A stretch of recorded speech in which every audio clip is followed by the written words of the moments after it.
My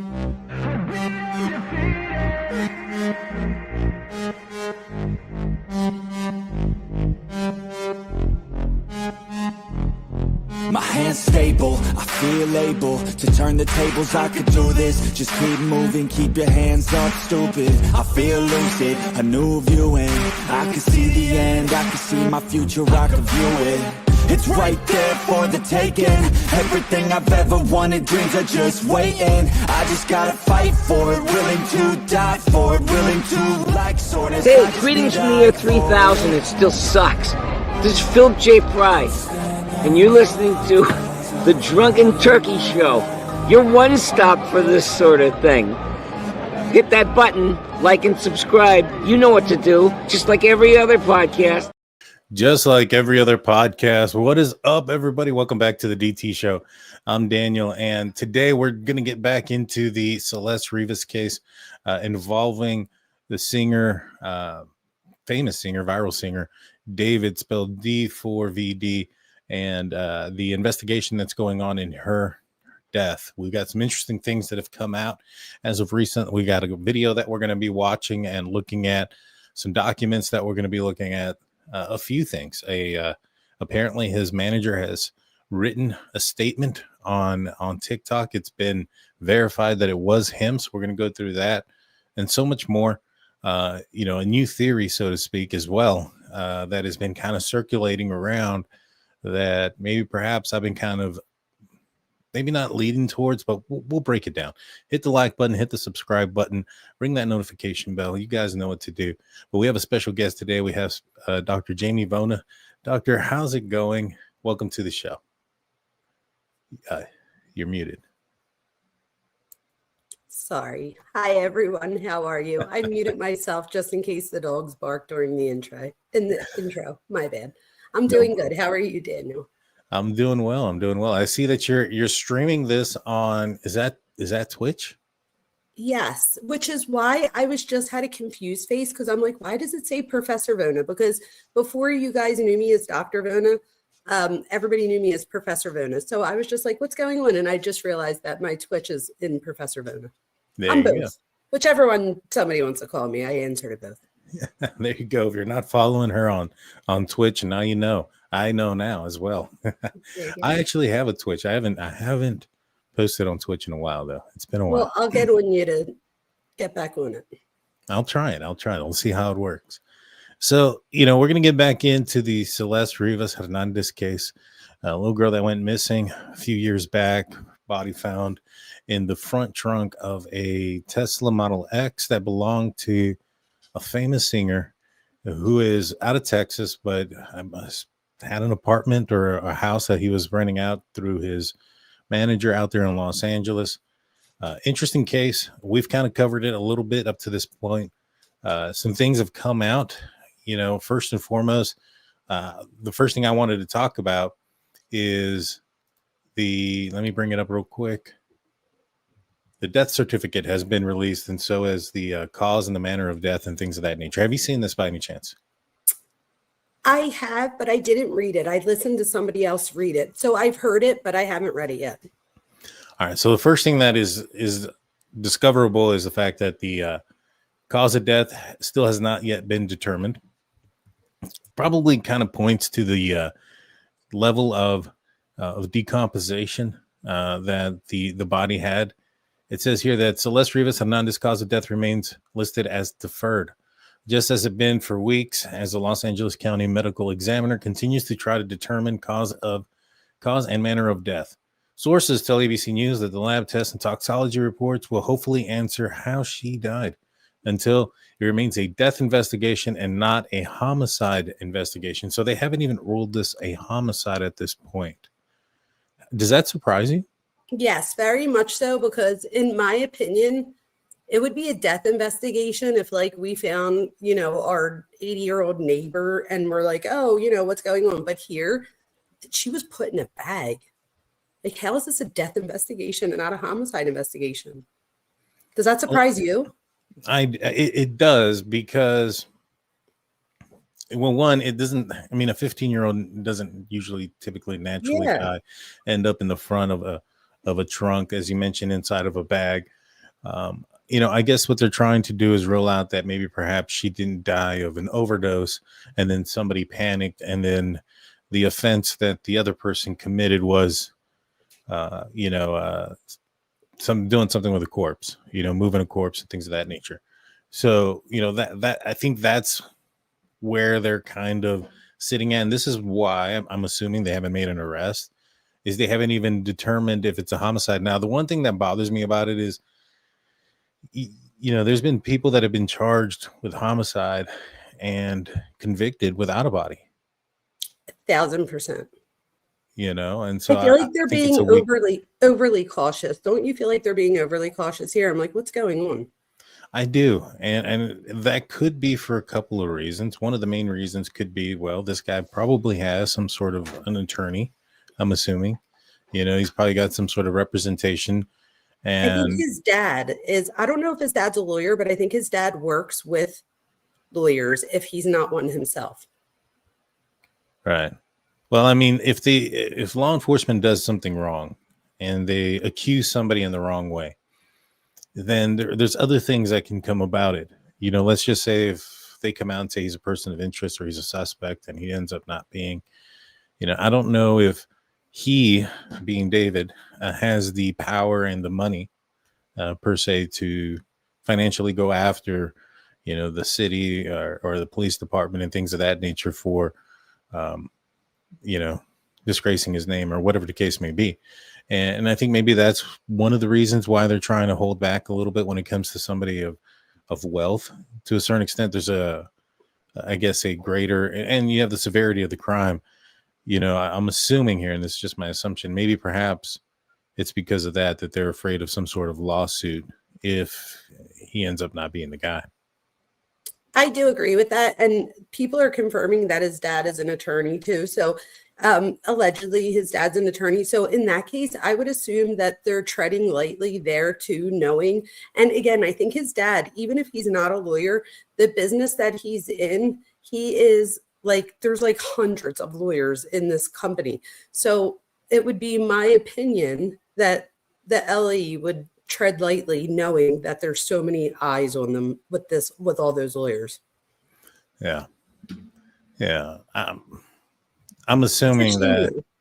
Yeah. Now I would think that even his manager and the record company probably have somebody informing him of some sort of decisions legally. Let's see. This goes on to say the death certificate also notes that she was not and had not been pregnant in the last year. So just thinking of the motive of probably being something to the effect of a pregnancy and maybe him not wanting to be a father, it's out the window. It is. So this I is even speculated that, like, I thought that could be a possibility. So I was actually happy that they were able to determine that, because before they determined it, people were saying, like, depending on decomposition, they might not have been able to do so. So I'm glad that they were at least able to rule something out. Yeah, that's true. And if they're able to rule out the hormones in her body, then I'm sure they're going to be able to figure out the toxicology. 1,000%. So this goes on to say Los Angeles Police Department released the following statement on Monday. The Los Angeles Police Department Robbery Homicide Division has been diligently investigating the death of Celeste Rivas Hernandez over the past several weeks. At this time, we can confirm that Celeste Rivas is deceased, and her body was found in the front trunk area of a Tesla belonging to David Burke. The vehicle has been parked at the location from which it was towed for several weeks. So Miss Rivas Hernandez may have been deceased for several weeks before the discovery of her body. Interesting. The Los Angeles County Medical Examiner has not yet determined the cause of the manner of Miss Rivas Hernandez's death. As such, it remains unclear whether there is any criminal culpability beyond the concealment of her body. So that's where we're at right now. And that's kind of what I had mentioned earlier, that maybe that's what they're trying to see, is if there's some sort of, law that's going through when it comes to her, the corpse of the body. That's what it's, I think the legal terms are. RHD is thoroughly examining every aspect. Go ahead. Sorry, I was going to say, I also think that if they arrest someone, doesn't like the clock start ticking? Like, Well, don't you have to, like, so could that be a reason too that they haven't done anything because they want to make sure they have a case first or an airtight case? But didn't they have probable cause? I don't know. I go back and forth. I'm just, ugh. well, they searched his house, and I think they have probable cause to search the house because the body was found in his vehicle and in the close proximity to his apartment. Is why they searched his. That's all you need for That's all that you need? search. You don't need Okay. more than that. You need more than that for an arrest, ish. Yeah, I would definitely think you would need more than that for an arrest against him. But the clock that starts ticking is if he decides that he doesn't want to waive his right for a speedy trial. Now, that's the clock that starts ticking right now. What answers should they have already? They should have quite a bit from the Tesla itself. You know, if they got a search warrant for his property, I wouldn't be surprised if they got a search warrant for his phone or his digital access to his cloud information and things like that for his phone. You know, a crime like this is usually a heat of the moment type of crime. If it is him, then, you know, those type of things don't come with a lot of premeditation. So turning off your phone, doing a bunch of those type of things aren't typically planned out when something happens in the moment. And there should be quite a bit of evidence there.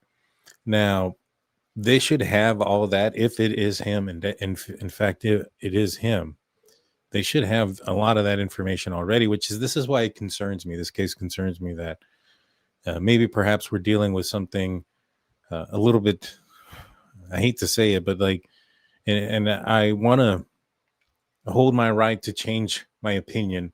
I'm going to pull what was that guy's name from the Coburger case? Oh gosh, oh my gosh, we're forgetting the Koberger case already. Right. The phone guy. What was his name? Oh my God. The one for the defense. I know who you're talking about. Yeah, where he was like, I hold my right to change my opinion. You know, if something holds it, you know, changes or something of that nature. I do the same. Because right now it's not a homicide. That was Cy Ray. There you go. I'm gonna pull Cy Ray on this one and say that. Thank you guys. I appreciate that. Yeah, I'm gonna pull a Cy Ray and say that I hold my position to change things, but you know, it's not a homicide investigation, so that could be very well why they haven't arrested him for anything.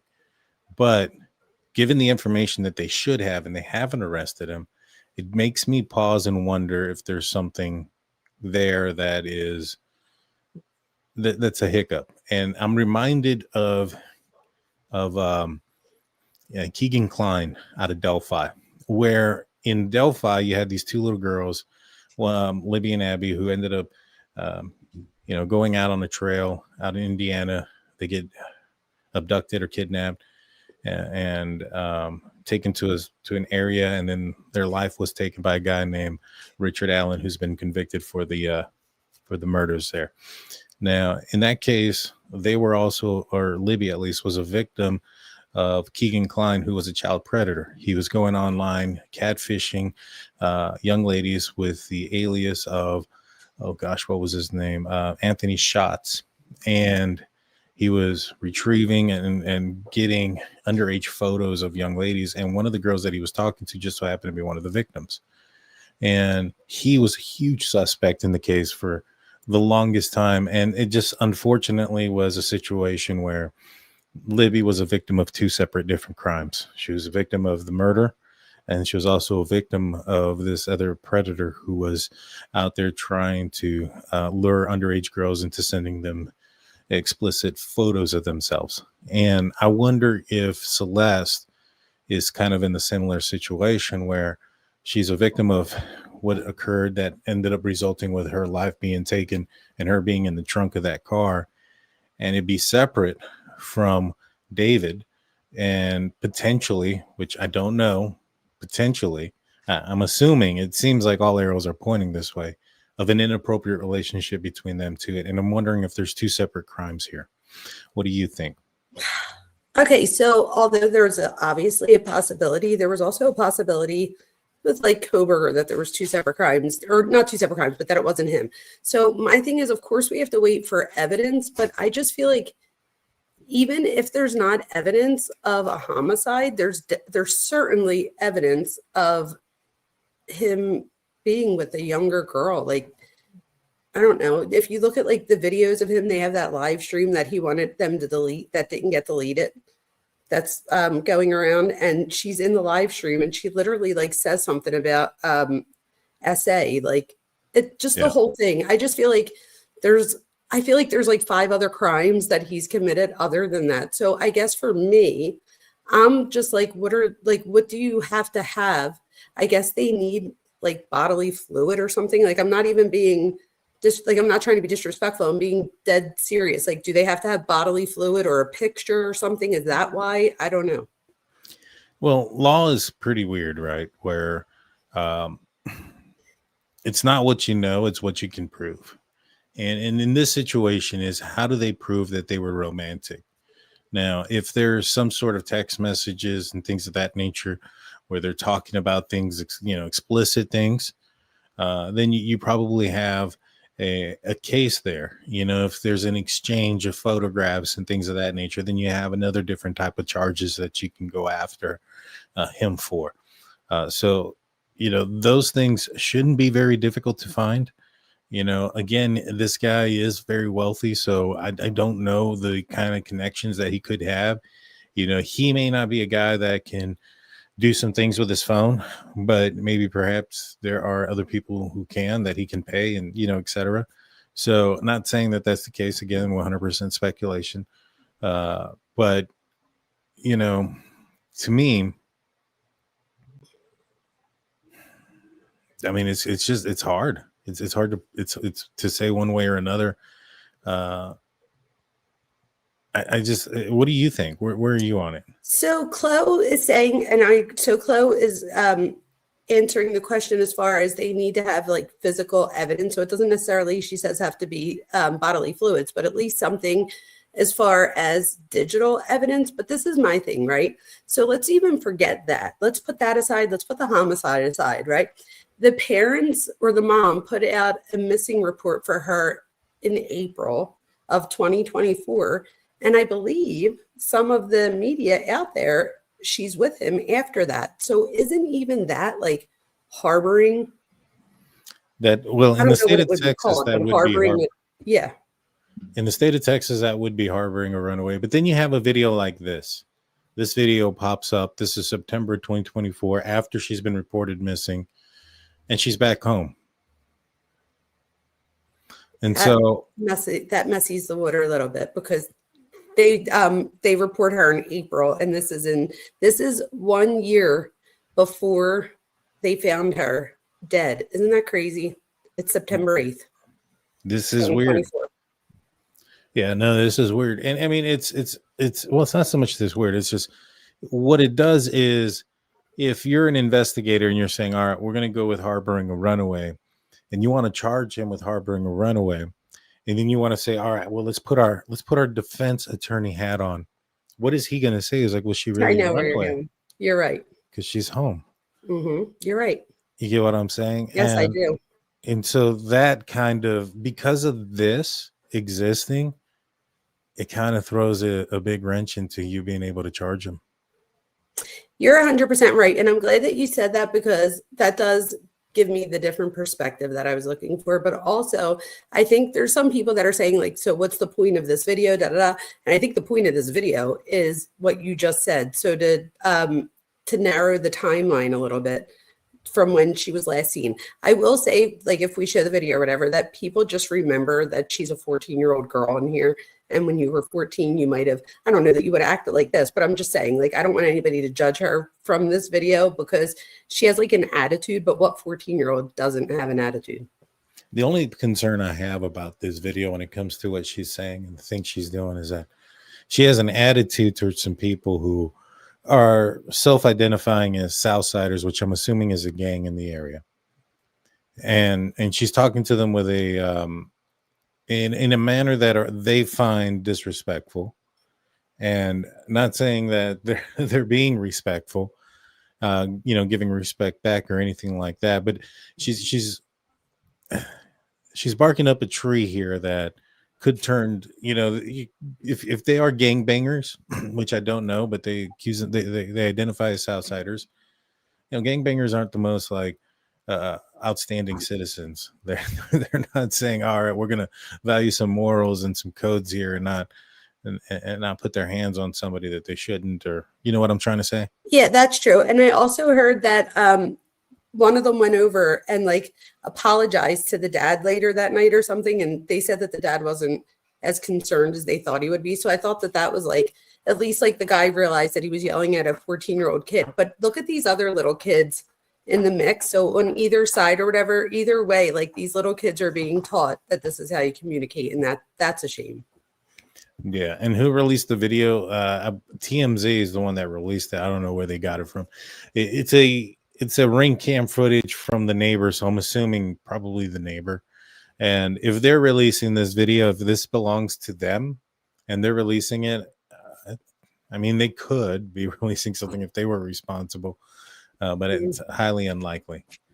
But let's play what it is that she's doing and what she's saying.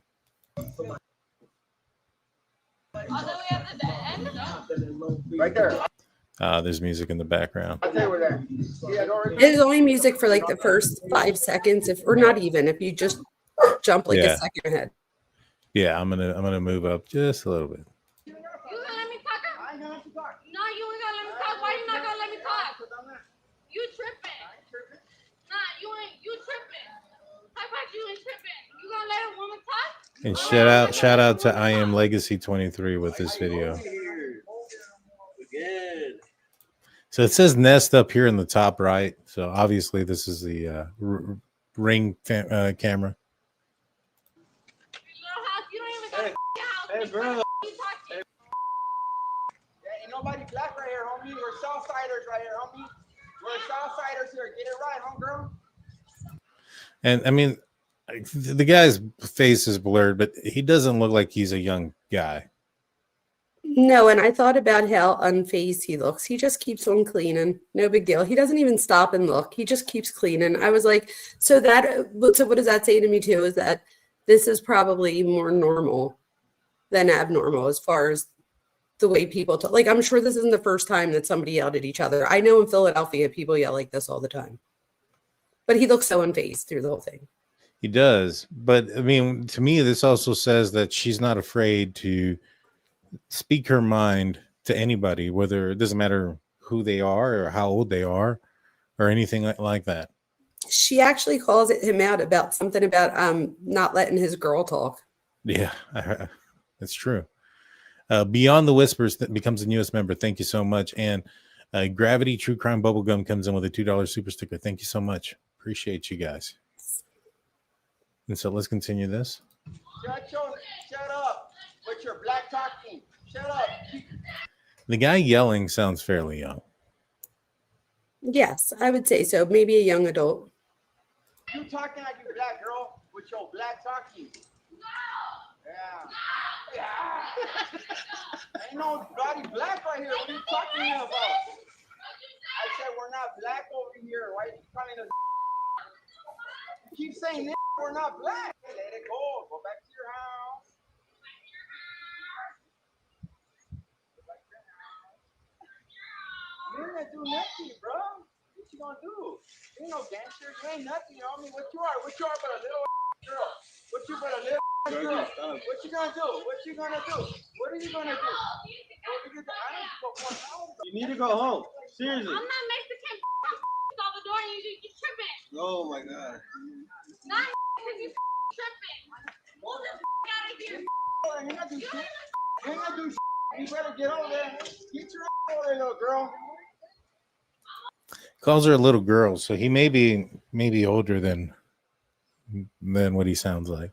And he might also know. I think he knows of her, so he probably also knows. And listen, real close, coming up, the one girl says, "Don't call her dad." Really? It's coming up, or we already heard that? No, I think it's coming up. Go there, little girl. You ain't gonna do shit. Go. Go. What are you gonna do, bro?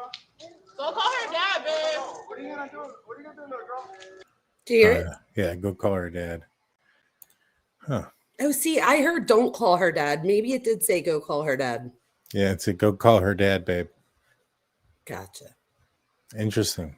And I think that they said, or TMZ said that allegedly that they knew who she was as far as her being missing. They just thought that she came home because apparently the mom and dad were walking around with missing flyers, and they like went to them too. Like they were part of the people that they walked around to and knocked on doors. So maybe that's why she said, go call her dad. That's a possibility. That's a possibility.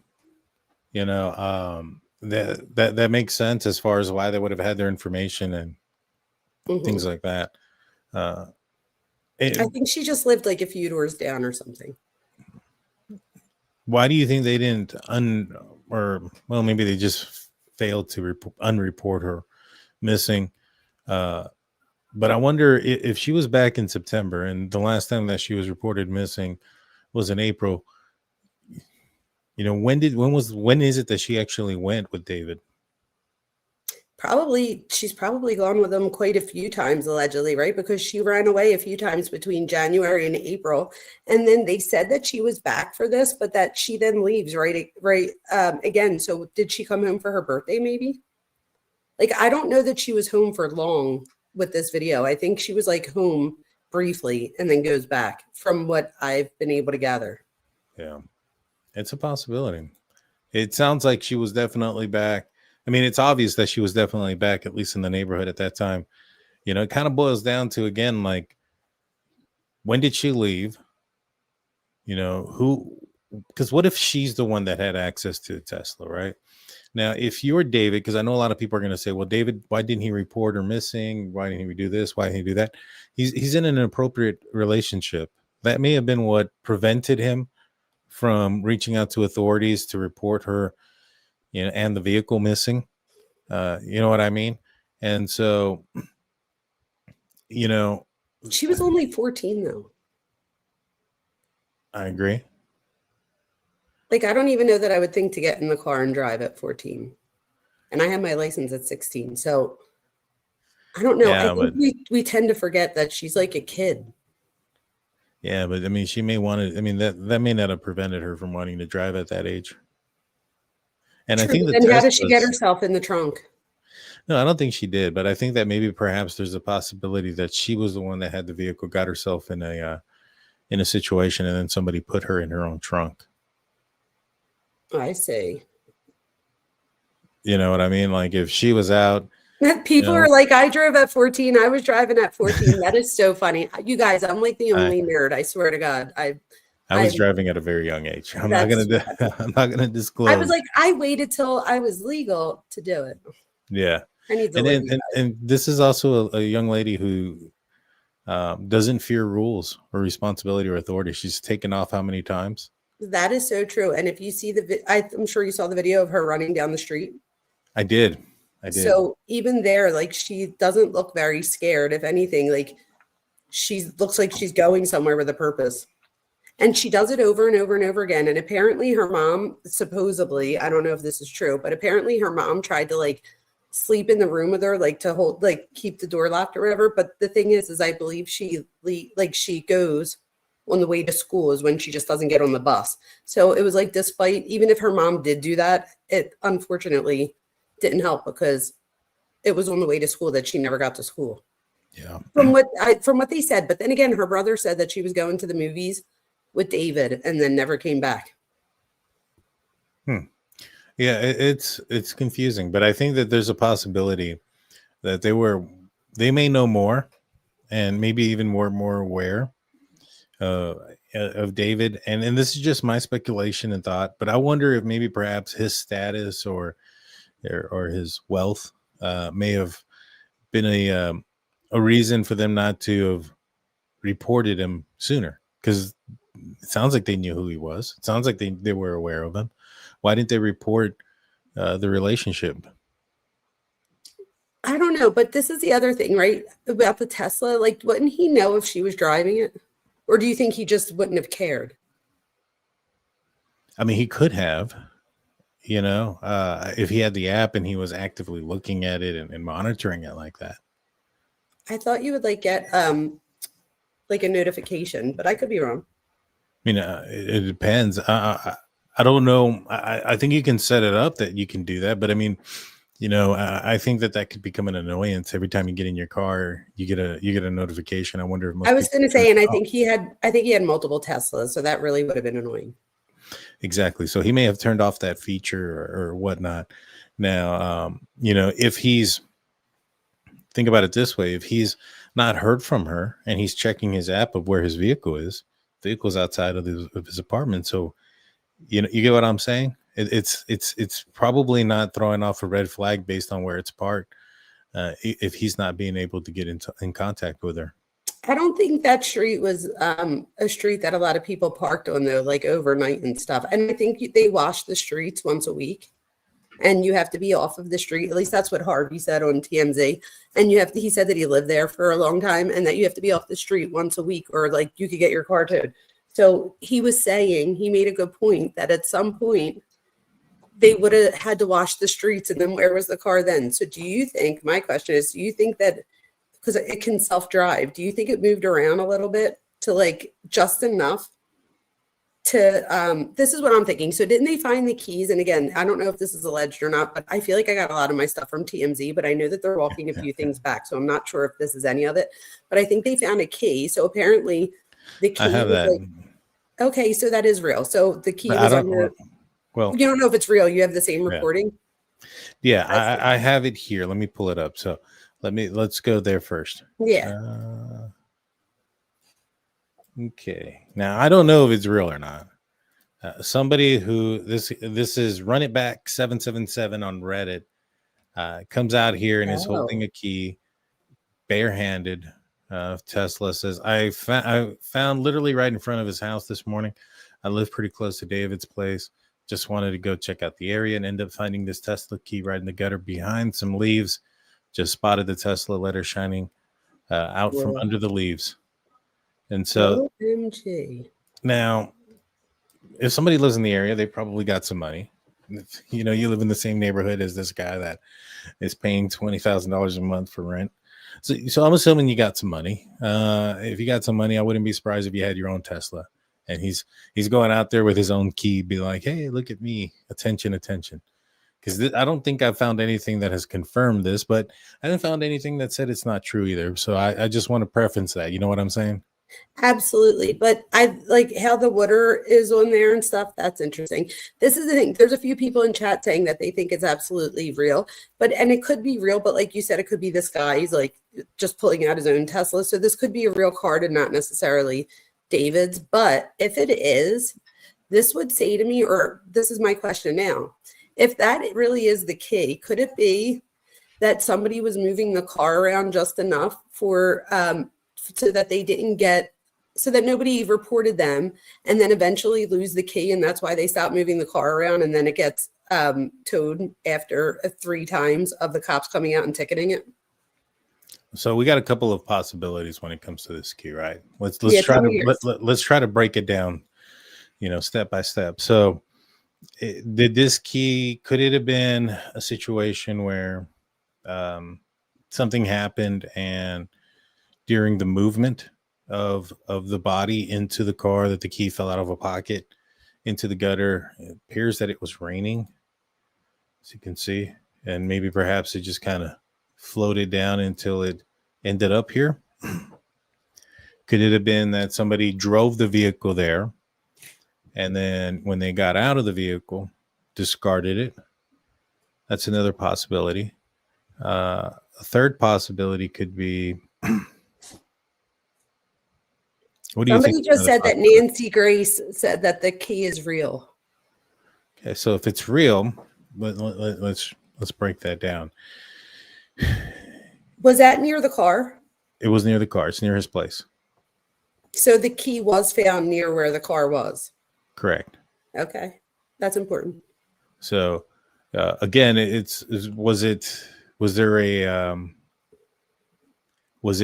maybe perhaps dropped? Was it on Celeste's person and then it fell off of her body when they were transporting her? Doubt that one.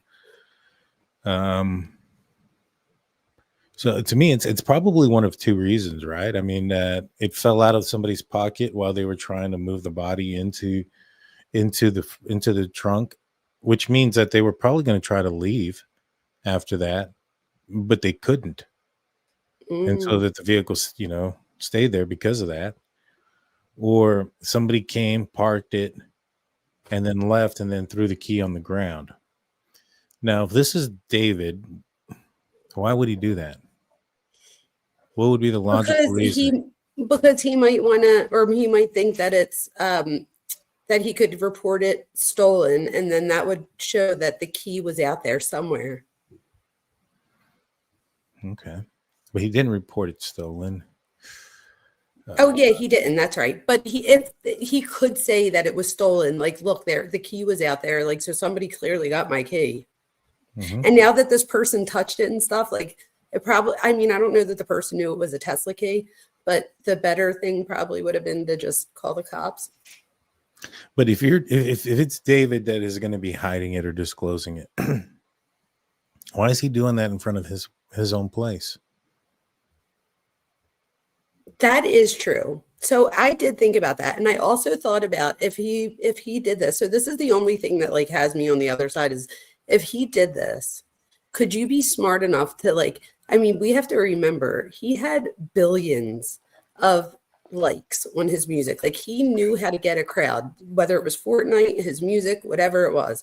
So knowing like he's got to be intelligent at some point, right? So could he really be that dumb that he just put it in his trunk as opposed to like bringing it somewhere else and disposing of it, or at least disposing of the car somewhere else? Like, so I just feel like being so close, or could he have thought that being so, I don't know. That's the only reason I'm thinking, could the key have gotten lost and they didn't have the ability to continue to move it around because it was so close? Will we ever know? It's confusing because because there's also a dent on the back of the Tesla. I wonder when that happened. Now they should have a black box that should record that on the black box, that event happening. So law enforcement should know when that collision occurred. Now, did that a collision? Is it happening during or around the time? Is it a part of the incident, or is it something that happened separate? Maybe way before. It could have been damaged a while ago. You know what I'm saying? Absolutely, but wouldn't there be a record of that? I would think. Well, it should be a record on the black box of that Tesla. So law enforcement should know it. I don't think he was framed. I don't know.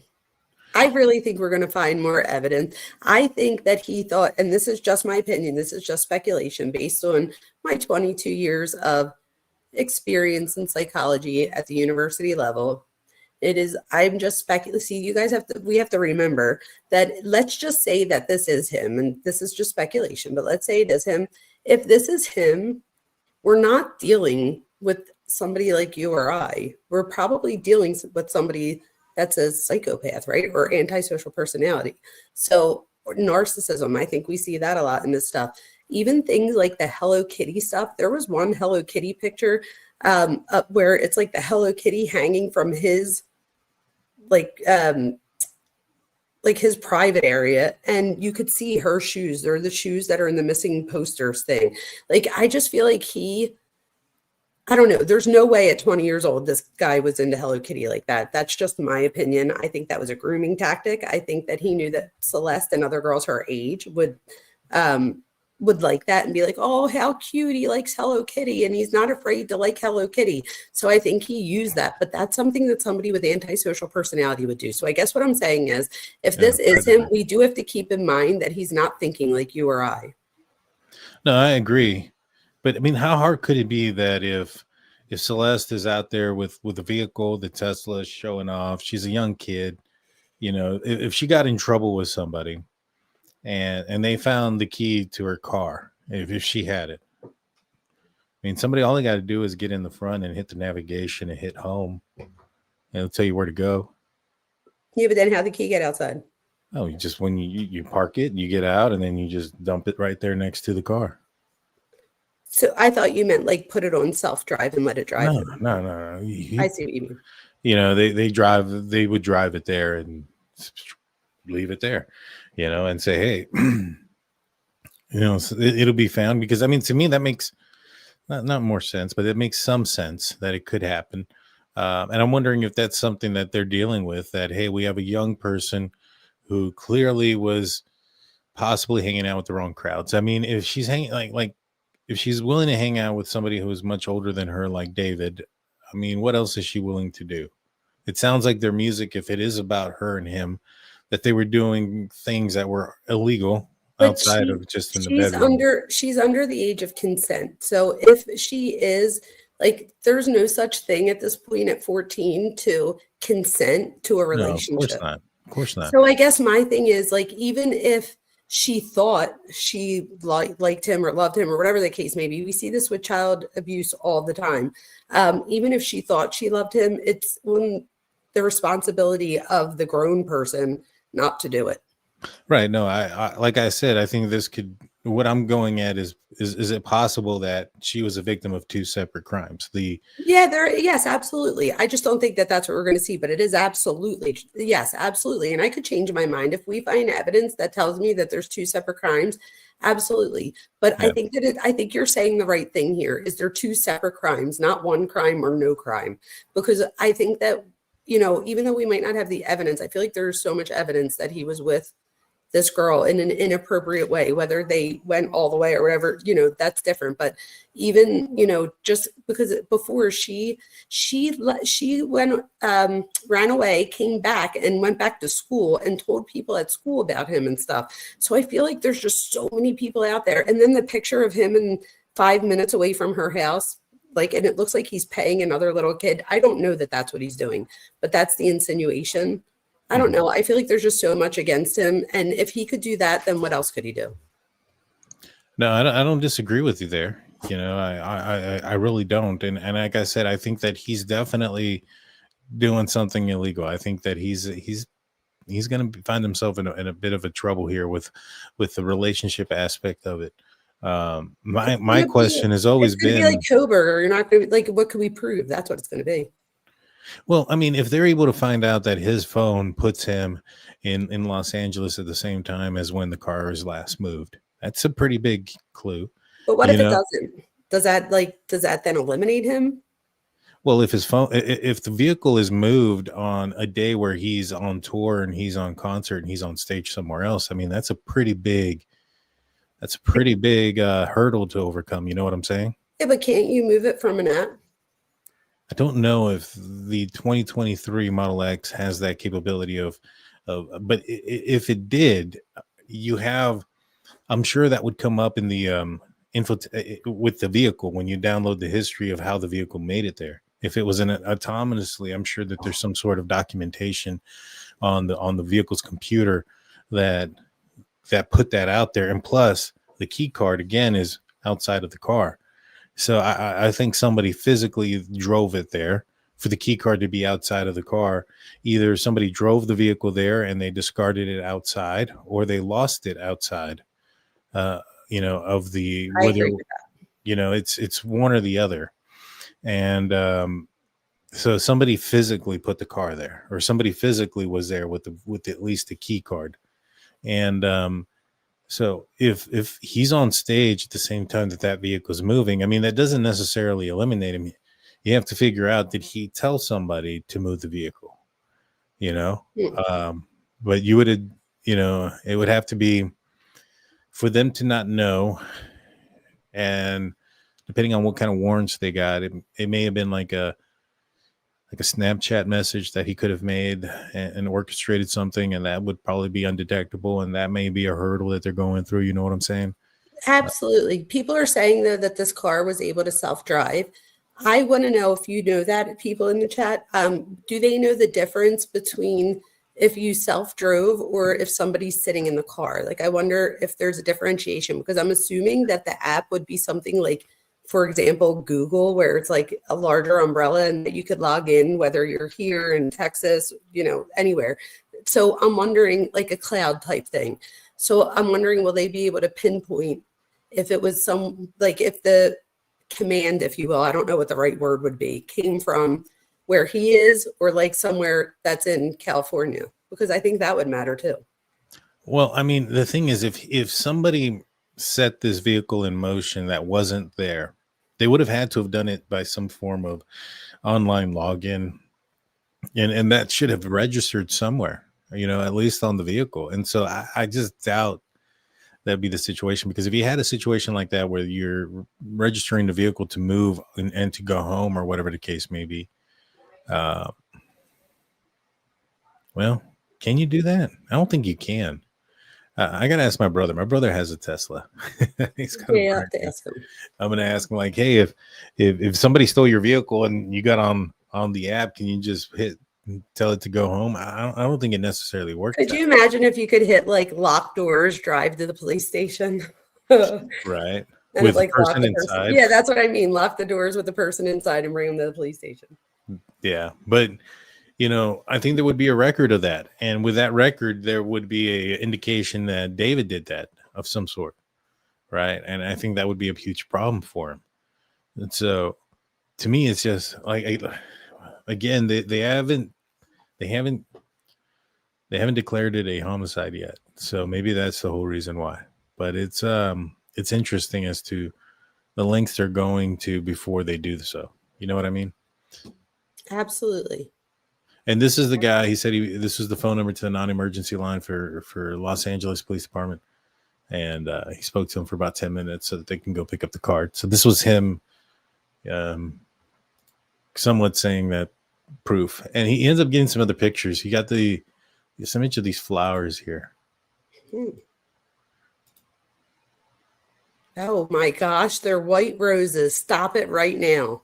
Yeah, what does that mean? What does that mean? White roses are his whole thing. He talks about it. I've been deep diving this case. Oh my God, I just got the goosebumps everywhere.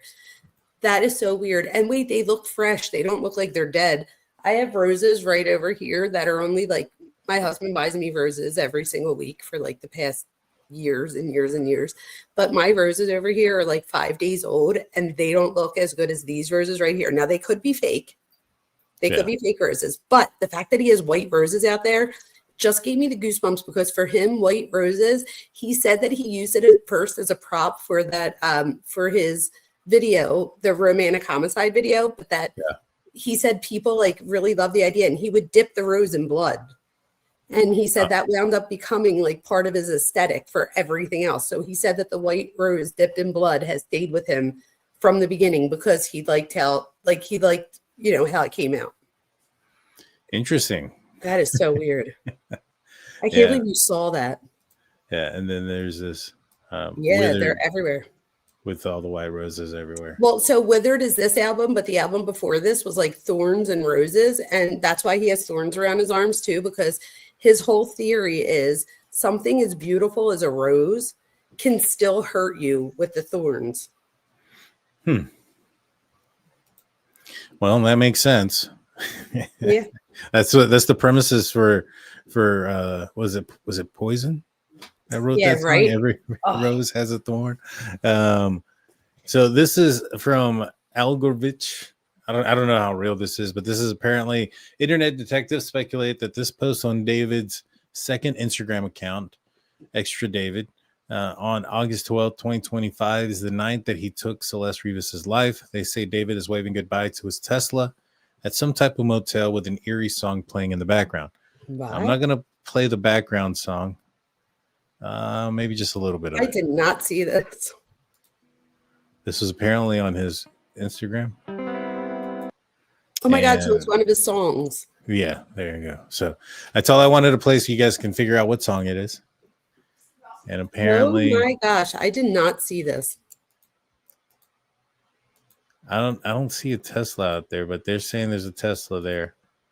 I guess maybe this vehicle they're saying could be a Tesla at this motel in this weird place. And then he's waving goodbye. Oh my gosh, that's his nail polish. Wait, listen, I've deep dived this case so much, Daniel. I am willing to bet $100 right now that is his hand. People need it. I mean, internet sleuths. Where is this place? Wow.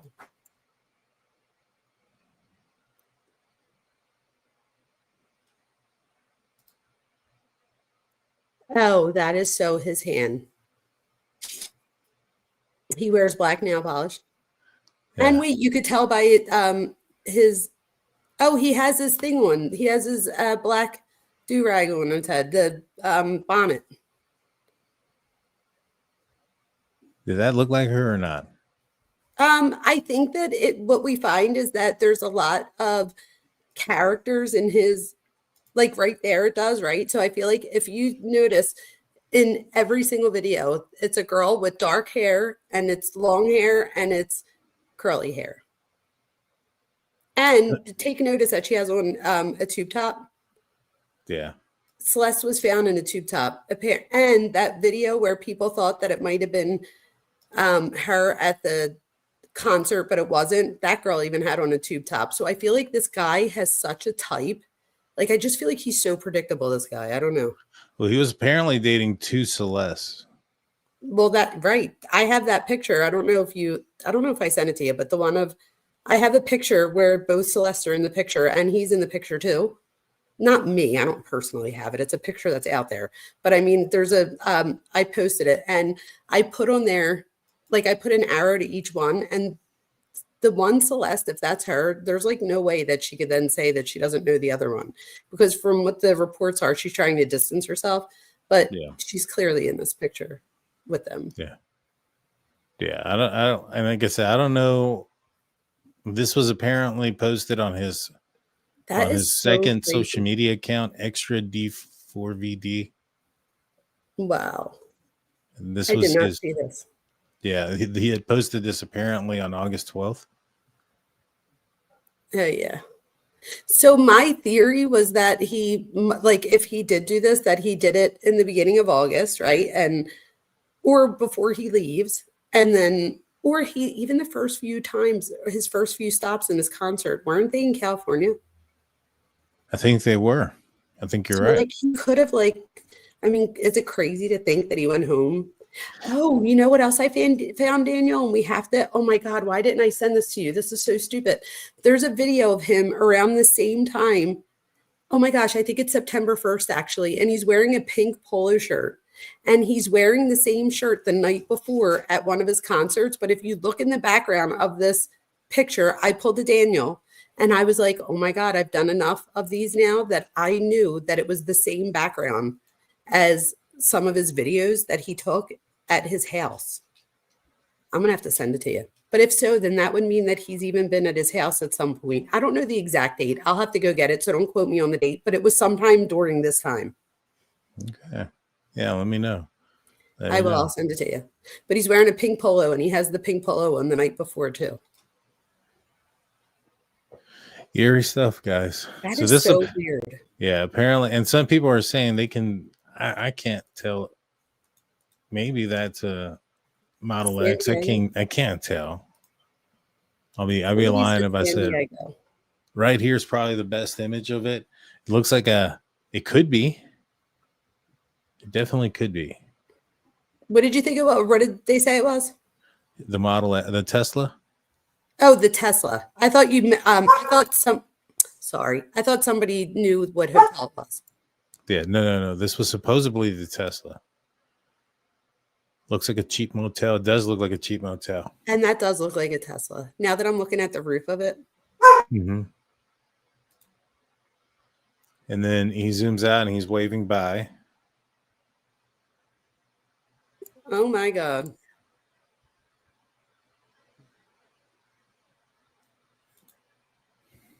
Shows off the warehouse across the street. For bigger trucks, obviously. Wow. And then he starts walking. And there's a song playing throughout it, but I don't want to get copyright. So no, me either, but I'm trying to think of what song that is. Does anybody in chat know what song that is? He said, I'm running away. All right, I'll figure it out and I'll let us know if somebody else doesn't know. It's just creepy in general, right? And I think that there's like a common theme behind a lot of his videos, and that's the girl with the dark curly hair. And like the common theme of death and gore. I mean, this is him, ain't it? Yes. I mean, you can't deny that. This looks like him. That is him. I knew it was him as soon as I saw his hand. So, I mean, and where are they saying this was taken, or do people not know? I don't know if anybody knows, but they said that he posted this on August 12th. Okay, this is the other thing I will say. Just because he posted on August 12th, it doesn't necessarily mean that he took it on August 12th, which also could mean if he is somebody that would do something like this, and we don't know that he is, but if he is, then it wouldn't be uncommon for somebody like that to plan out something where they take a video one day and post it another day. And as a matter of fact, because I've already been looking for this kind of stuff, because I'm looking for sociopathic behavior, I've caught a few times where he takes a video on one day and posts it on a different day. So I do think that we do need to keep that in mind, that just because this was posted on that day doesn't necessarily mean that it happened on that day. For sure. For sure. What do you think but about it's still weird either way. It's weird regardless. Yeah. What do you think about his hair? There's a reason why he posted it on this day. So even if it wasn't taken on this day, he clearly wanted to post it on this day so that people would think that it happened on this day, which is still just as creepy. And he's got the Hello Kitty bracelets. Yeah, he does. Mm. And then it goes back to being out in the street. And so let's see. Wow. Again, this is update. This is from his Instagram account, extra DV or D4VD on August 12th. And this is what they're speculating was that was the night. And he was waving at his Tesla at some type of motel with some eerie song playing in the background. Either way, it's eerie, right? So even if this wasn't up from August 9th, we do know that it's him by looking at the video. And it does look like a Tesla. So even if he's like waving, like even if it didn't happen that day, and this is the thing, how many coincidences are we all willing to let our brains try to make sense of? Like it's one thing I feel like when there's like one coincidence, two coincidences, even 4 or 5, but not this many. There's just so many coincidences here. I don't know. Does anybody else, do you feel that way? I think there's a lot of coincidences. You're right. You know, I'm going to look up something real quick. I'm going to see what his tour dates were. Yeah, because I think the first few were in California, which would mean that it wouldn't be hard for him to make a pit stop. Yeah, let's see. April 27th. So the tour date started in April 27th in Houston. Wow. And oh wow. So it was April through September. So he was on tour during the months that this occurred. Does it say where he was in August? Let me see. Or August 12th, whatever that date was. August 5th, he was at Del Omar at the Sound. And August 19th, he was in New York at Terminal 5. August 21st, he was in Cleveland, Ohio. Indianapolis on the 28th. And Montreal on the 29th. I think he was at Philly right before Montreal. I feel like he was at Philly at one of his last concerts. I'm like, go figure. He was in Dallas on the 8th. Dallas on the 8th. Yeah, so on the 8th, he was in Dallas. On the 19th, he was in New York. So there's a good amount of time for him to go back home there. A good amount of time. And then, do you have the dates there still? Do you know where he was supposed to be on September 1st? I have that date in my mind for a reason. Let's see. And the 2nd. I don't know if it says it on there. Okay. It's doing a deeper thought. You gotta love Google. Absolutely. Let me see where Del Mar is real quick, because I don't know where that's at. While that's still looking, that's in California on August 5th. Oh wow. Yeah. So August 5th, he was in California. August 8th, he was in Houston, right? Yeah. Or Dallas. Or Dallas. Yeah, let's see. Hold on. Wow. Yeah, so it was August 8th, he was in Dallas. August 19th, he was in New York. So that's a huge time frame because the 21st, then the 28th, then the 29th. And so it's kind of like he does like 2 shows back to back. But even that, like August 5th, he's in California. August 8th, he's in Dallas. So between Dallas and August 8th and New York and August 19th, he has plenty of time to go to California.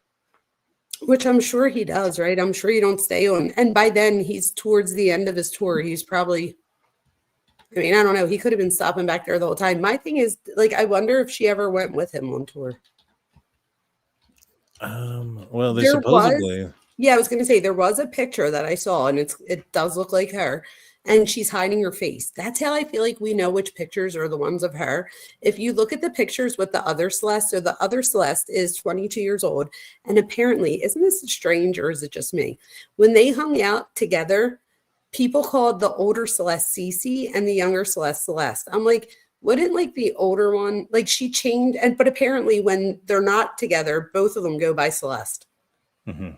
But I thought that was interesting that the older one is the one that changes to CC when they're together. I don't know. I don't know if I'm just thinking psychologically into it. I think that means that the younger one had more power over the older one. And I also wonder if, I think the girl Celeste, the older one, I think her last name was like Herrerez or something. And the other one is Hernandez. I feel like he purposely sought out somebody with a similar name. If you Google your name right now, your first and last name, there's other people with your first and last name.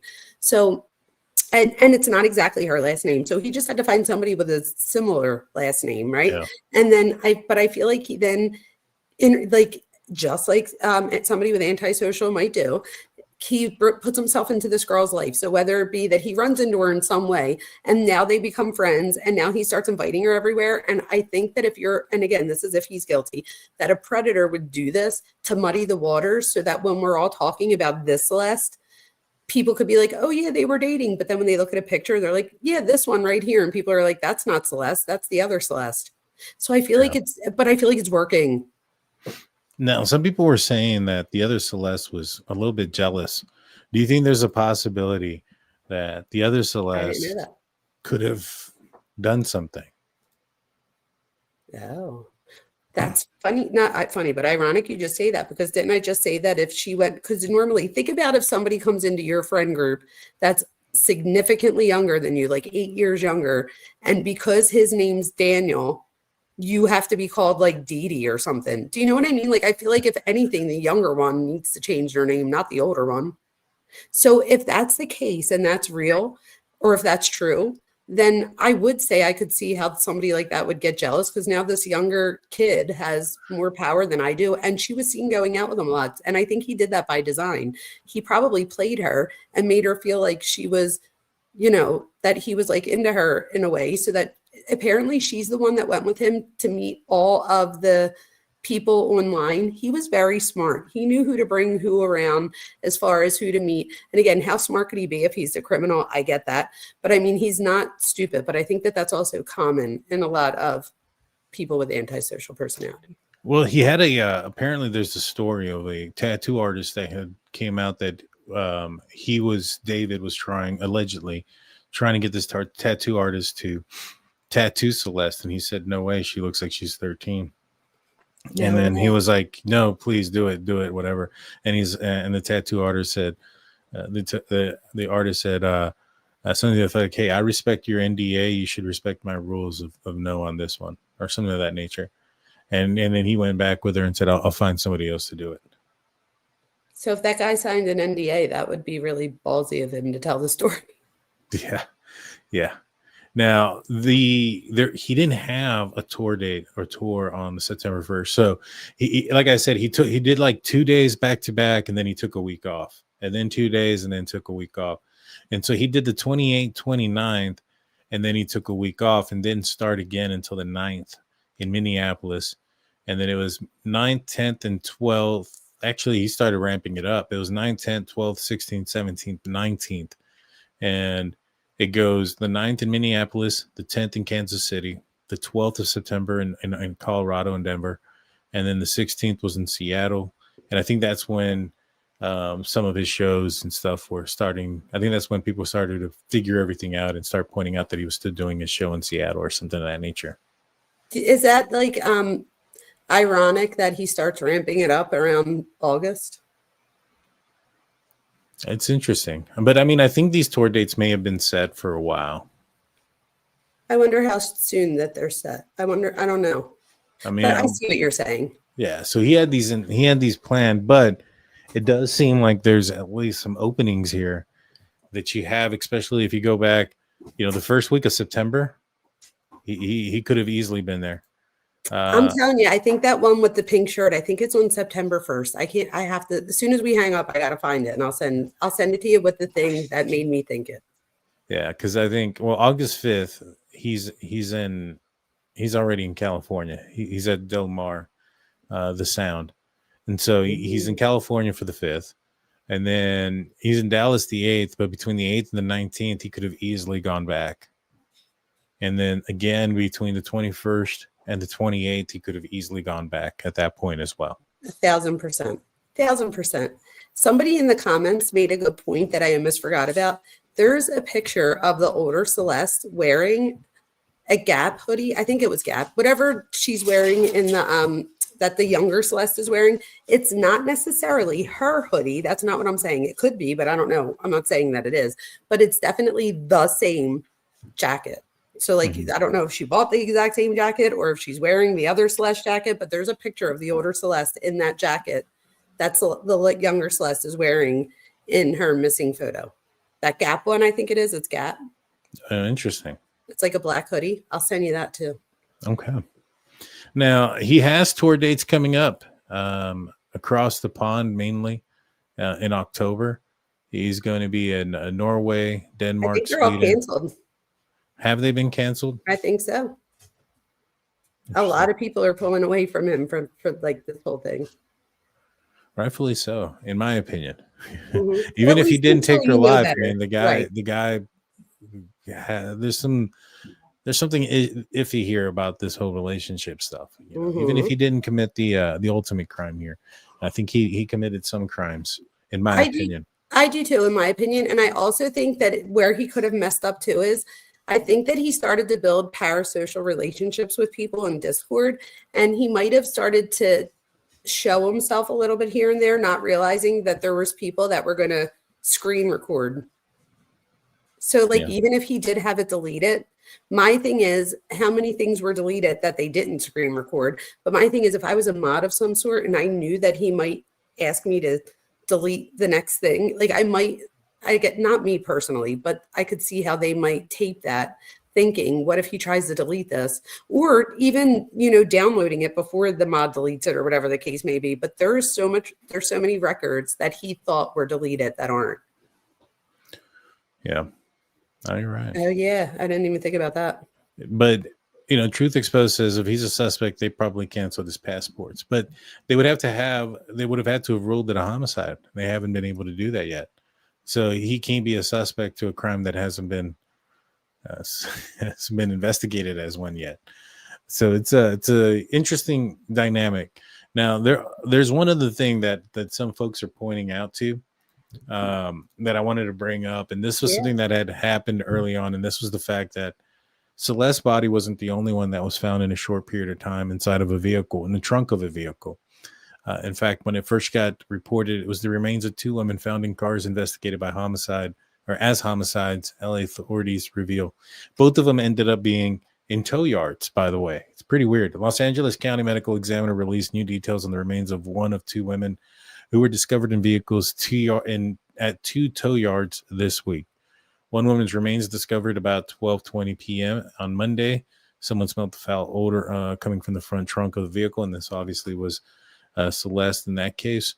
And then the second one was the body of a second woman was found Tuesday in South Los Angeles after family members filed a missing persons report. So another person who had been missing also found in a trunk inside of a tow yard relatively around the same time. The family had reportedly tracked down the woman to a scorched Honda Civic that had been held at a tow yard on the West Gage Avenue. The tow yard operator called LAPD and said that the family members wanted to look into the car Investigators rushed to the scene and found the woman's partially burned body in the trunk. The car had been towed to the lot on Sunday from the 6800 block of South Flower Street Record Show. So it appears that both vehicles were at least left on public roadways as well. The vehicle fire had been extinguished by LA City Fire, but firefighters never checked inside the car, did not see the woman's remains, according to sources familiar with the investigation. It's coincidental. I mean, I know Los Angeles is a pretty big place. It's a large population, but there's a lot of similarities here. What do you think? In my honest opinion, I think that if he was looking at this, he would have been like, why didn't I think to, set this car on fire? I don't think they're connected. And let me tell you why. I don't know if it's just because I live in Philadelphia, but that would not be a coincidence here. It would be like, okay, there's probably other cars too with people in the trunk. Unfortunately, that's not a good thing, but unfortunately, you know what I mean? Kind of like with gun violence, like if you told me that there was somebody shot in the trunk, I'd be like, okay, there probably is 10 of them tonight, unfortunately, where I live. So that's the only reason, but I could see if I didn't live where I did, me being like, oh my gosh. So I can see it on both sides. Yeah. I mean, it's Los Angeles. Yeah, that's why like Philadelphia, right?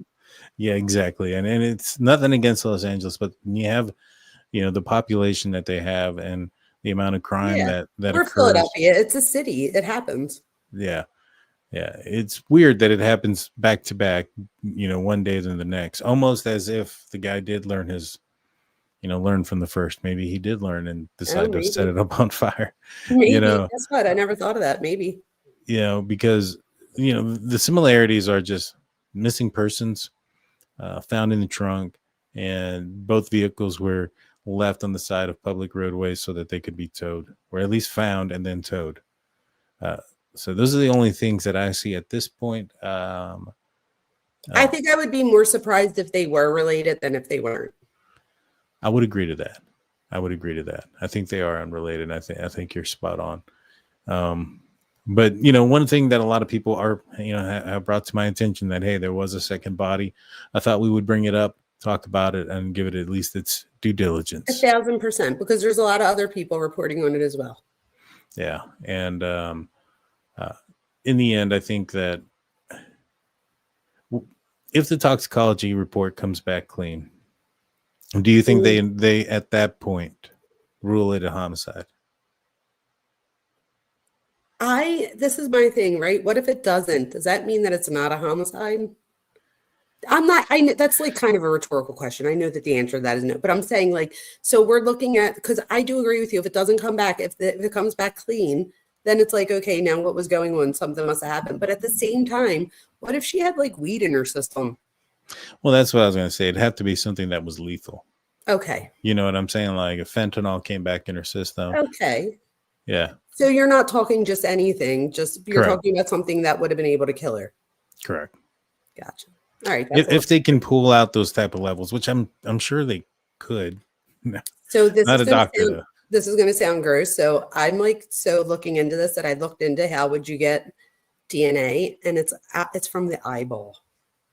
Ooh. So apparently they could pull out enough DNA from the eyeball to do a toxicology, to do the pregnancy thing, like all of the things. Oh yeah, and that was another thing, right? She wasn't pregnant. Oh yeah, we said that earlier. Yeah, we not pregnant. That's right.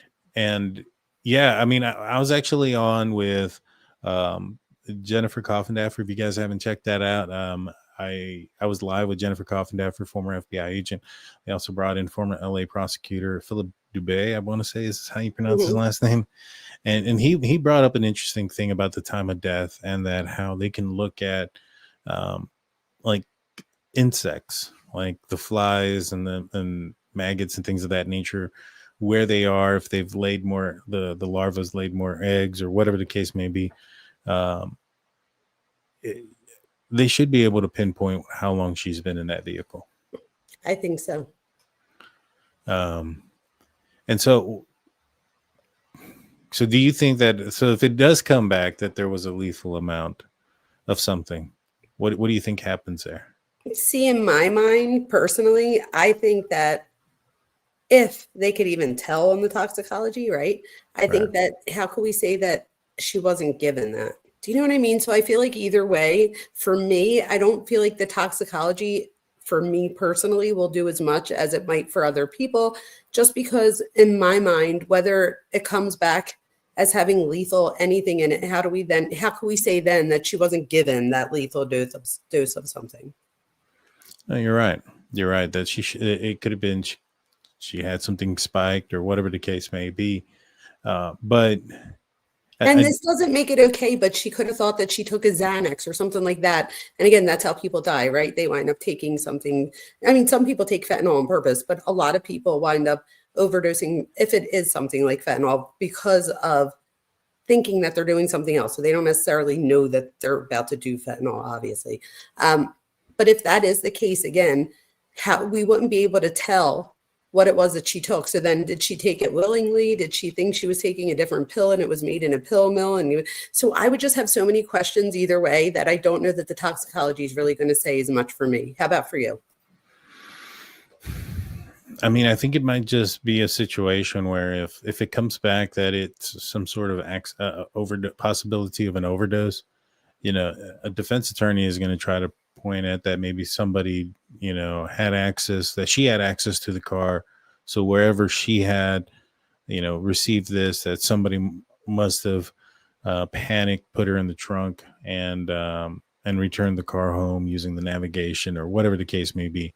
Because even if it's her driving it or whatnot, Los Angeles is pretty big. They're fairly young. I'm fairly positive that they have to use navigation for a lot of things. Okay. So I wouldn't be surprised if the navigation was used on that vehicle to get back home. And so if it was, then, I mean, obviously if it's turned off and if you have the navigation on and about 80% of the way it gets turned off and they still made it there, then that's probably an indication that the person that was driving you there obviously knew the rest of the way there. So it's somebody familiar with the area and the residents.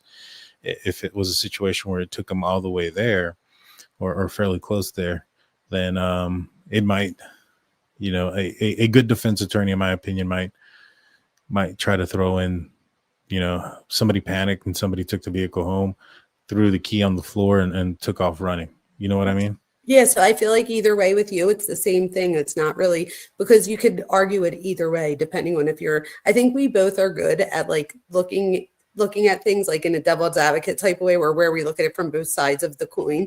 So I think that's why for both of us, whether it comes back positive or negative, I feel like we could both argue it either way for either one of those results. Now, the problem that I have now is that, the decomposition or the dismemberment aspect, it's not been really fully determined, in my opinion, unless you've seen something official that has said that it was in fact a dismemberment. I would have assumed that a dismemberment, there's a lot more actions that are going on in play there. That's more than just panicking and throwing somebody in the trunk and taking off. You know what I mean? There's more there. Yes, but didn't they have wasn't part of their search warrant to look at the drains? Like, so I feel like that might be suspected that maybe blood was poured down somewhere or like was draining somewhere. I don't know. Why else would they want to get DNA from the drains? Well, if you found it, wouldn't then that turn this into a homicide investigation? If you found her blood like a significant, because that's what they find when you don't have a body is you find a significant amount of blood somewhere. That indicates a crime was committed. If they had a large amount of blood in the drain or any of those things, don't you think it would have been turned into a homicide investigation? Exactly. I don't know though, Daniel, because you would think that, this Tesla's got all these cameras and stuff and it's got all this data. Like, so you would think there too, why isn't somebody arrested? If not him, somebody did this. Somebody put her in the trunk. Yeah. Yeah. I mean, I asked Google and I put it on AI mode and it says news report stated that she was found dismembered, but I don't know if that's been changed. I will tell you. So when I was watching your program, I just said program. I just made myself look like an 80-year-old lady. But when I was watching your show with Jennifer Coffindaffer, she talked about how she had her husband put her into a trash bag and that she doesn't think that he would have been able to get her dead weight into a trunk, which I thought was kind of interesting. Dude, I'm curious. Have you ever had to lift somebody dead weight person or anything? No, Or that's why I'm saying I think that that's interesting. I didn't consider it until she said it, because she's a tiny thing, right? So you would think that her Yeah. husband can just pick her up and like throw her over his arms, but I guess it's dead weight. Is dead No, weight. no, dead weight is different. Dead weight, It right? moves. It's not like a bar. It's really different. You know, in my law enforcement career, I've had to move bodies. I've had to help I had a situation where this one lady who was passed out in a fire that I ran into, had to carry her out. And yeah, it's different. It's a lot different. But it's doable. I mean, she was very small, you I was know. just going to say, but you were able to do it, which tells me that it's doable. Like, Right, so right. if you were able to do it, then somebody else maybe could have been able to. I'm not saying, I don't mean like you're wimpy, that if you could do it. I didn't mean it that way. Well, I I was meant gonna that if say you though, could. I think I'm a lot stronger than. Yeah, that's what I know. That's why I just corrected myself, because I'm like, that definitely came out a way that I didn't mean it. I meant like if it's physically possible, then Yeah. we have to consider it a possibility. But I did not consider how heavy dead weight is until she said that. So I do think that that's interesting. So during the physical aspect of becoming a police officer, you have to take a physical agility test, and during this test, usually it's an obstacle course where you're running, you're jumping over a bunch of stuff. You have to punch a bag. You got to do this, run up hills, jump fences, jump some high ones. And at the end, after you've run these hills, climbed these stairs, jumped these fences, you have to drag a dummy 30, 40 yards or something like that uphill.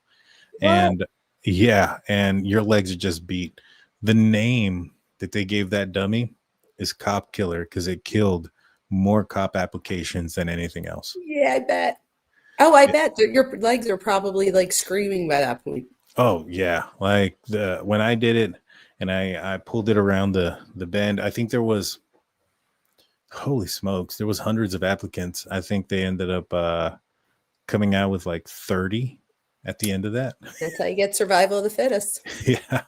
And so it is not easy, but adrenaline and those type of things play a role too, you know. And if he was on drugs, that plays a role too. If he was on something that could have, like PCP or something, you know, that he didn't feel pain or any of those type of things, that can make you have some superhuman strength as well. And so there's a lot of possibilities there. But yeah, no, dead weight is different. It is different. When I dropped that dummy, and there was still some stairs I had to run after that, I was afraid I didn't make it, because I was like, I was almost giving up going up the stairs, and then you turned around the corner. There. I couldn't imagine you giving up.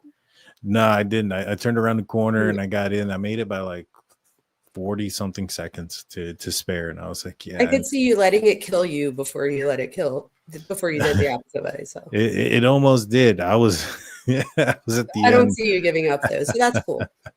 Yeah, no, well, it was tough. We did it again after the academy, and at that time I think I shed off like over a minute and a half out of the obstacle course. That's how intense the academy was. Oh, wow. But yeah, so it was good stuff. It was a good time. But yeah, this guy's kind of small. He looks like a smaller dude. Yvette asked if we know how tall. That's so weird. We were just thinking the exact same thing. I was going to say, do we know how tall he is? You know what? I'll look up his statistics. I don't know if And while you do that, Sarah says that dismemberment, they will look for tool markings. So that is true. Like, wouldn't they have seen tool markings if she was dismembered? Dude, this guy's 5'2". Stop it. Yvette, thank you. Stop it. He's 5'2". Yeah. I don't know, man. I mean, I know she was small. You guys, 5'2". That's kind of weird. 5 foot. Yeah, I mean, 5'2". Oh my God. That's small. Like, I'm not saying that in a disrespectful way. I'm saying that in a way that almost complicates things in my brain for me now. This is what AI is saying. Yeah, but Yvette told us to look it up because Yvette said, isn't he small? So I feel like it was already known. We just didn't realize it. It says, according to a BBC report, let's see. Or was she 5'2"? Because it says it was him. I don't know. No, that was her. That's 5'2". Okay. Yeah. All right, I wonder Yeah. how tall he is. See, Oh, I was going see, to it say. says right here, David's height is approximately 5'2", and they lied. Oh, there you go. Close saying somewhere between 5'2" and 5'6". Okay, that's still not like incredibly tall. No, it's not. He's I a don't little know why guy. I thought he was taller than that, but I guess I'm also 4'11", so everyone's tall to me. Determining David's height using chair model. Oh, stop it. I didn't realize that this was like a hot commodity and people were really looking for this. Yeah, they're trying to figure out how tall he was, but yeah, he's probably somewhere between 5'2", 5'4". Small Wow. dude. I mean, does that change your mind about anything about him being able to put her into the trunk? I mean, does he have? I mean, I'm assuming like this. I have no idea. I've had to drag people. I've had to carry. I've had to, take people out of dangerous situations and stuff like that. But I've never had to carry a dismembered body. I have no idea if that changes anything. It being in a bag, making it easier or not. But does this change your opinion on anything as far as him being able to do it by himself? So at first I was like, yeah, but Barbara Hall says no, it doesn't change her mind on anything at all. And after I think about it, it probably doesn't either, because just because I'm short doesn't mean that I'm not capable of something heinous. However, it does make it a little bit more like challenge. Like I do want to look at it. I don't know. It doesn't change my mind, but I didn't realize how small he was. And I think that I have to reflect on that. How about you? It's weird. It is. And it's again, adrenaline and a lot of other things. People can lift and do some crazy things, right? I mean, it's quite possible. I've seen some bigger guys, able to lift up larger women that were bigger than Celeste. You know what I'm saying? So Yeah, and she was tiny. She was tiny, and so even though he was small, she was still smaller than him. Do you think that's why he liked little girls? No, If you he want to did, know if he why I did, I think? want to. If he did, If he did, why I think if he did like younger girls, and I don't know that I would say that he was into necessarily all younger. For some reason, I think he was obsessed with this particular girl, in my opinion. But if he was into younger girls, if I was just going from a psychological basis, not really knowing him as much, but knowing human behavior, that would say to me that he probably tried relationships that were like of his age, and those girls probably stood up to him more than he was willing to put up with. So by getting somebody younger, he now becomes more powerful over them, and he has something over. So I feel like if anything, it has to do with power and control, like Brian Koberger did, right?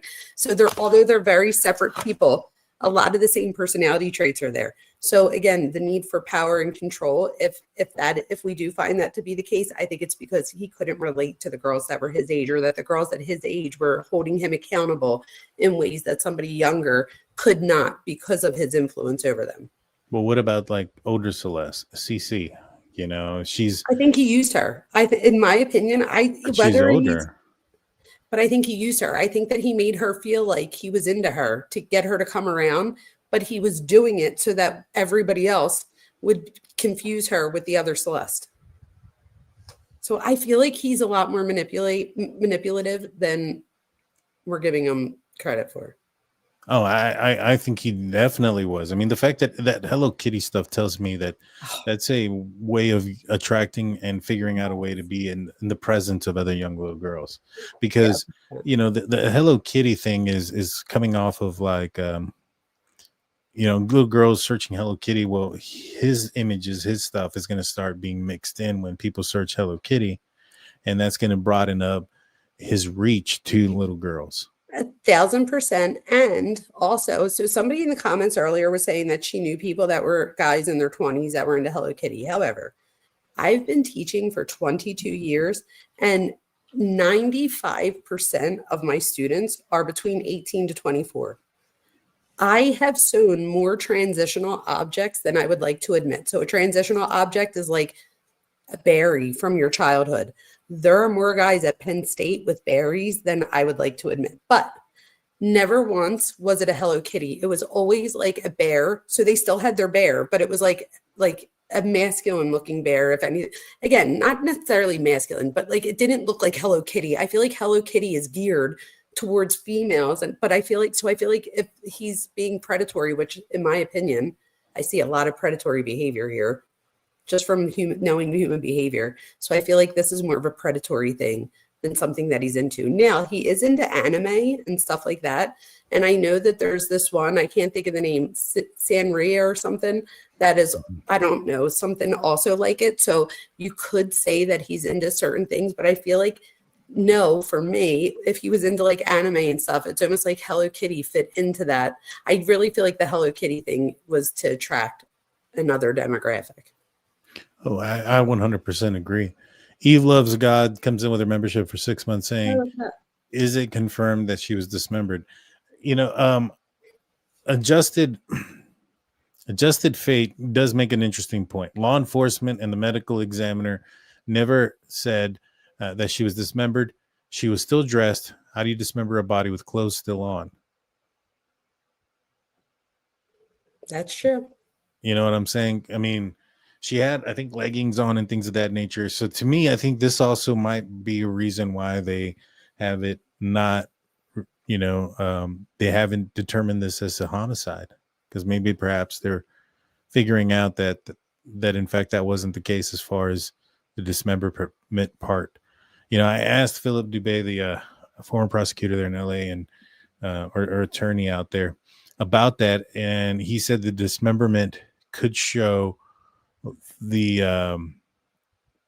I guess almost like a motive, and to a certain extent. So without that, if that wasn't the case, then how does this play a role if she was not dismembered and just placed in the trunk? Well, that's a good question, because isn't the trunk, I've never seen the front trunk of a Tesla, but from what I hear, it's pretty small. The But Model she does X, get in it. I guess my thing is, even if I don't know how you could fit someone in there, she is in there. mm-hmm. So it's kind of like, kind of like when people would say, oh, how could Koberger do it by himself? It was so quick. Well, someone did it. So I guess the same thing here. So she is found in the trunk. So it is possible to get in the trunk, even if it seems crazy to my thought process. The front trunk is large. It's larger than the Y. It is what do you call it? It's 6.2 cubic feet compared to the Y, which is, I want to say 4. Okay. Oh crap. Still really small though. Yeah. Let's see. I have this video playing. I'm trying to get it to go to the full screen, but this is how big the X is, and I think she gets in it. Oh wow, that's a lot. That is not what I thought it looked like. So I'm glad. So that there you go. I don't know how small she is. I wish I could. Yeah, but Celeste was really small, so that clearly shows that it's possible. Yeah, in my opinion, it does. He closed it. It's the trunk is closed. Oh my gosh, could you imagine being like the one that went in there? I would die. You would have to really trust, unless there's like a lever in there that she could pull, you would really have to trust the person that you let shut that. Yeah. No, I agree. I mean, you got that, and you also have, I'm trying to, there it goes. Wow, that is so different than what I thought it looked like. I'm so glad you showed that. Yeah, because it's fairly large. It's small. It's not small, and I don't know how this big this lady is. And it's shaped different than what I thought it would be. Yeah. Oh yeah, she's clearly in there, and she can fit in there fine. I mean, they play pranks, dude. Wasn't there like a suitcase case not too long ago? Yes, that was Sarah Boone, and she was not playing a prank. She wasn't playing a prank, but the guy got in there and stuff. That is true. That's what I just said. I said, with this lady, right? I'm married, and I still don't know that I'd get in there to let my husband shut it for YouTube even. Like, I feel like you really, even if you trust somebody, like, I don't know, that like made me nervous when she let him shut the thing on there. So I guess my thing is, people do this, right? So it happens, but I guess you're trusting the other person to then let you back out. Yeah. I don't know. So at the end, what it does prove is you don't have to be dismembered to fit in it. Exactly. You know what I mean? Yeah, that's a shame. Just the whole thing. But you could clearly get inside. It's a lot bigger than I thought it was. Mm-hmm. And so the Y, obviously, no. The Y is a smaller. It's two cubic feet smaller than this. So, but she was also in a bag. That's the other. I was just going to say, let's not forget that she was in a bag too, because at first I'm thinking, oh no, now people might think like maybe she went in there like that, but she was still in a bag. That's true. She was in a bag. So, she was discarded like trash. It is what it is. Like, you know what I mean? So I feel like whoever did this needs to be brought to justice. Even if the only thing that they're guilty of is putting her in the bag in the trunk, that to me is still somebody needs to be held accountable. Yeah, that's somebody's sister, daughter, you know, yes, everything in between. And so 100% agree with you on that one. And so, you know, that's all I have. Do you have anything referencing the case that you wanted to talk about? No, just that thing with the pink shirt, but I want to send that to you and stuff. And then the next time we do this, we could talk about it, but nothing that I feel is like pressing. Yeah. Well, Dr. Vona, what do you got going on next? I just did a 10-minute video on this case, and I just have to upload it and finish adding stuff to it. So that'll probably be the next thing. And I don't know, people never know. I might do a live stream if I just do things like randomly. So can I just thank my mods out there for showing up for me, because I literally do not give them a whole lot of notice. Yeah. No, our mods are great. Them. Yes, the whole community, you guys, I appreciate all of you. If anybody's in my chat and you're not subscribed to Daniel, please go over and subscribe to Daniel, and do the same for me if you're on Daniel's, or if you're on mine and you're not subscribed, come subscribe. When you look at the analytics, it's crazy how many people watch shows that they don't subscribe to, and I just subscribe. Yeah, hit the subscribe button. We'd appreciate it. And then so much so. Tomorrow night for me, guys, I actually am going to be airing out my interview with Daniel Martel, the stepfather for Lily and Jack Sullivan, two kids that disappeared back in May in Nova Scotia, Canada. There's been a lot of speculation and rumors in that case that, you know, were the parents involved? Were they not involved? RCMP, the Royal Canadian Military Police, have done a exhaustive investigation into it and have all but cleared, you know, Daniel and Malaya, the parents and the mother and the stepfather. But there's still a lot of questions. You know, they've passed polygraph tests. They've turned over their phones. They've turned over their banking statements, allowed them to search their messages, download their phones, and check on their location history. And like I said, they've also had multiple searches done on the property and have not yielded anything. So it's another situation where I'm like, hey, somebody, cooperated this much, and RCMP is saying that they don't believe they committed a criminal offense. Well, I would kind of seem to believe the police in that situation. But like I said, there's a lot of speculation, and we did a 1 hour and 40-minute interview. No, I'll be watching. It is one of the more extensive interviews I've done, and he gets very candid about a lot of things. So you guys won't be disappointed. So please like, share, comment, and subscribe. Absolutely. Thank you, everybody, for coming. Thank you for having me, Daniel, and thank you for streaming with me. Yes, 100%. Until the next time, we'll do it again. You guys have a great night. For Dr. Vona, I'm Daniel.